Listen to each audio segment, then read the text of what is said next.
Alright, so today we have a food service inspection. We're going to be going over some bad things they're doing and how you can fix it so this restaurant can have a healthy and safe environment for those to eat in and those to cook in.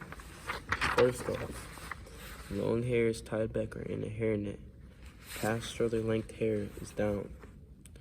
That is bad because if past shoulder length hair is down, that comes at the risk of people getting hair in their food and getting nasty stuff in their food, which they do not want. And that's the violation. What the corrective action would be is either put your hair in a hairnet or tie your hair backwards so it doesn't result in hair getting in other people's food. Number 2. Hands are washed thoroughly using proper hand washing procedures at critical points.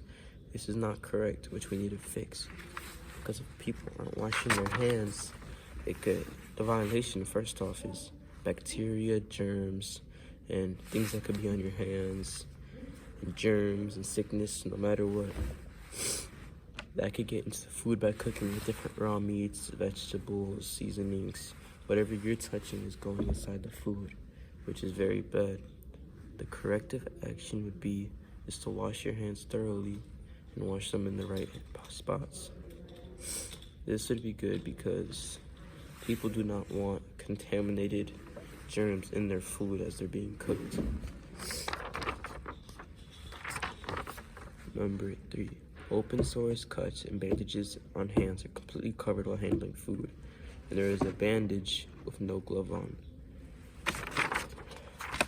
The violation is if you're not wearing gloves with a bandage, cut, etc., you're getting germs from your cut on your hand into the food, as that's like dry blood, wet blood, open cuts, because you too are also at risk of getting raw meats, germs such as bacteria into the cuts on your hand.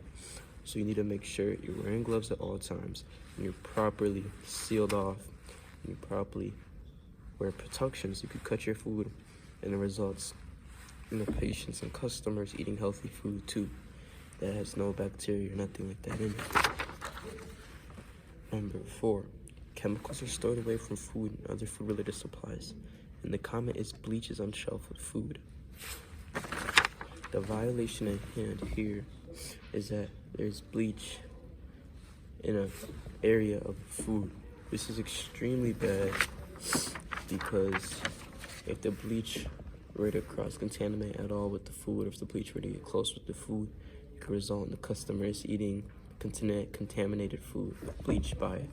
This could result in the customers getting sick, getting bacteria inside them, food poisoning, and it can result in a lot of other things too. So the corrective action would be to put the bleach on a stored away shelf away from the food at all times, so we can make sure that the customers, chefs, etc., and everybody is safe. Number 5, refrigerate temperature is at 40 degrees or below, and the comment is the fridge is at 40 degrees Fahrenheit.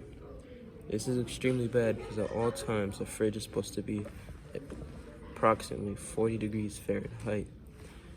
You might think it's a small difference, but it's a big difference because whenever the refrigerator has a too high of temperature, it only could be that high for around 2 hours, or else that could result in the food going bad.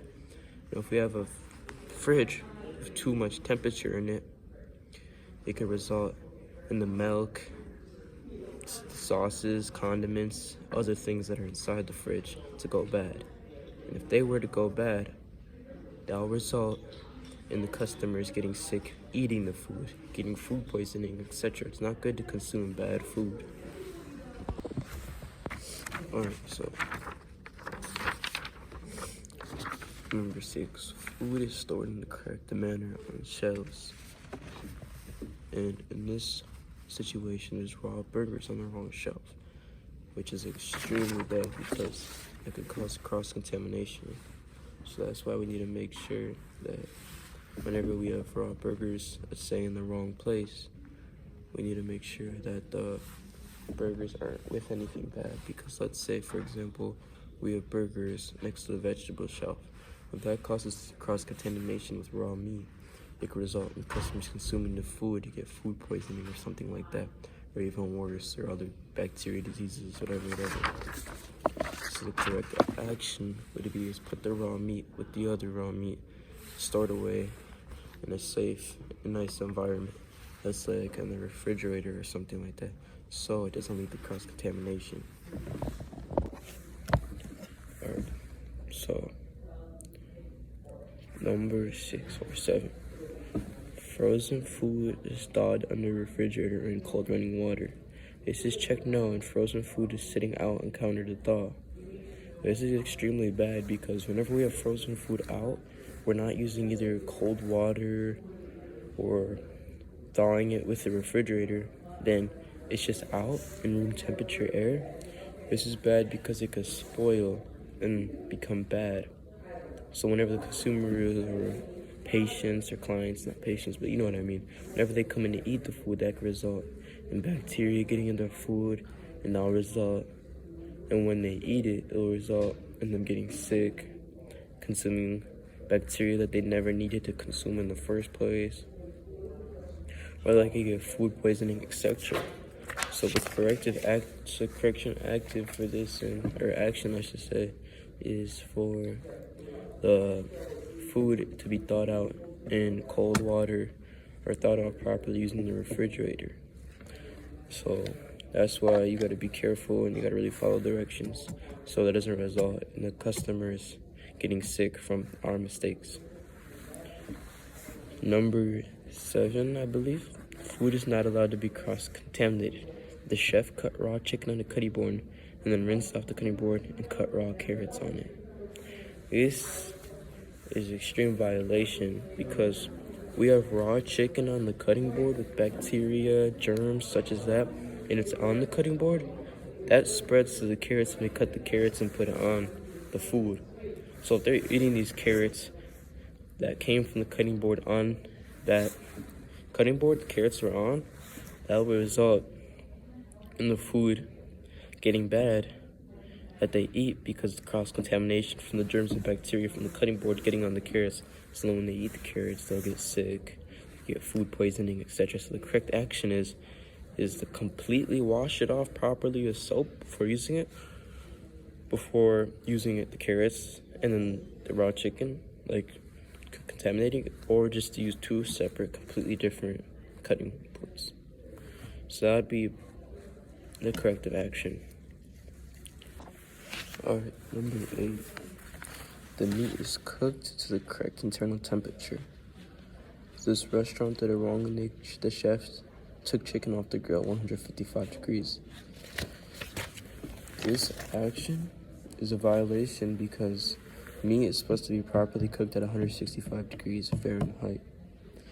And the violation is if it's at the wrong temperature, it will result in the customer getting a not fully cooked chicken and being raw, and that will result in bacteria and raw meat, a little bit of raw meat still left, and could result in food poisoning because we need to make sure that it has the complete